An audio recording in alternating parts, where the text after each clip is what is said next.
বিসমিল্লাহির রহমানির রহিম। আসসালামু আলাইকুম। আপনার শিশুর ত্বকে হঠাৎ করে ঘা কিংবা রাত জেগে ঘুম হারাম করে দেওয়ার চুলকানি, ভাবছেন কি করবেন? এই ভিডিওটিতে জানবেন কেন এই সমস্যা হয় এবং ঘরেই কিছু উপায় যা বাস্তবেই কাজ করবে। অনেক বাবা মায়ের কাছেই এটা পরিচিত সমস্যা। শিশুর কোমল ত্বকে হঠাৎ দেখা দেয় লালচে দাগ, ফুসকুড়ি বা ঘা। চুলকানিতে শিশুর ঘুম হারিয়ে যায় আর বাবা মায়ের চিন্তার যেন শেষ নাই। কিন্তু জানেন কি, বেশিরভাগ ক্ষেত্রেই এই সমস্যাগুলো একদম সাধারণ কারণে হয়ে থাকে।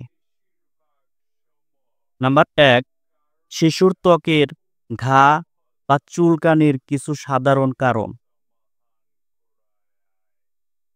শুষ্ক ত্বক, ঘন ঘন ঘন সাবান ব্যবহার করা বা শীতকালের ত্বক শুকিয়ে যায়। অ্যালার্জি, কিছু খাবার, কাপড় বা ধুলাবালির প্রতি সংবেদনশীলতা। একজিমা, এক ধরনের চর্মরোগ যা শিশুদের মধ্যে বেশ সাধারণ। ঘামাচি বা তাপঘা, গরমকালে ঘামের ত্বক ভিজা থাকে বলে এই সমস্যা হয়। এই কারণগুলো জানা থাকলে আপনি দ্রুত প্রতিকার নিতে পারবেন। নাম্বার ২, ঘরোয়া প্রতিকার। ঠান্ডা সেক দিন, ভিজা কাপড় বা ঠান্ডা তোয়ালাতে শিশুর ত্বকে চেপে ধরুন। ময়শ্চারাইজার ব্যবহার করুন। শিশুর ত্বক যেন শুষ্ক না হয়, সুগন্ধহীন লোশন ব্যবহার করুন। সুতির ঢিলাঢালা জামা পরান, ত্বক যেন নিঃশ্বাস নিতে পারে। নখ ছোট করে কাটান, চুলকাতে গিয়ে যেন ত্বক ক্ষত না হয়। ওটমিলস গোসল করান, অর্থাৎ ওটমিল গুঁড়া গরম পানিতে মিশিয়ে শিশুকে গোসল করালে অনেকটাই আরাম পাওয়া যায়। নাম্বার ৩, সাধারণ চিকিৎসা। চুলকানি কমাতে শিশুর বয়স অনুসারে অ্যান্টিহিস্টামিন ওষুধ দেওয়া যেতে পারে, যেমন syrup Fexo, syrup Alatrol, syrup প্রোজমা।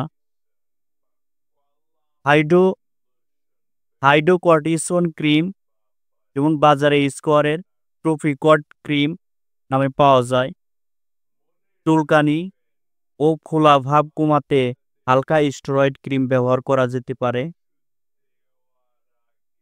Calamine lotion চুলকানি প্রশমিত করতে এটি ব্যবহার করা যেতে পারে। মনে রাখবেন, অ্যান্টিহিস্টামিন বা অন্য ঔষধ শিশুদের ক্ষেত্রে ডাক্তার ছাড়া দেওয়া যাবে না।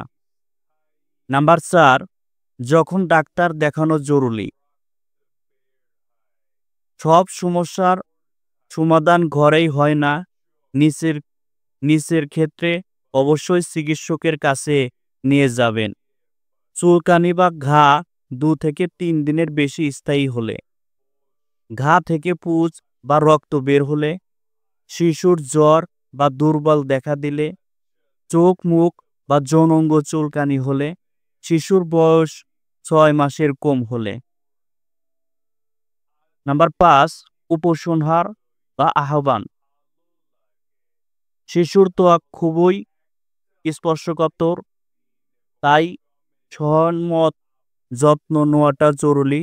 আজকের এই তথ্যগুলো যদি আপনার উপকারে আসে তাহলে লাইক দিন, কমেন্টে জানান আপনার শিশুর কোন সমস্যা হয়েছে বা আপনি কোন উপায় ব্যবহার করছেন।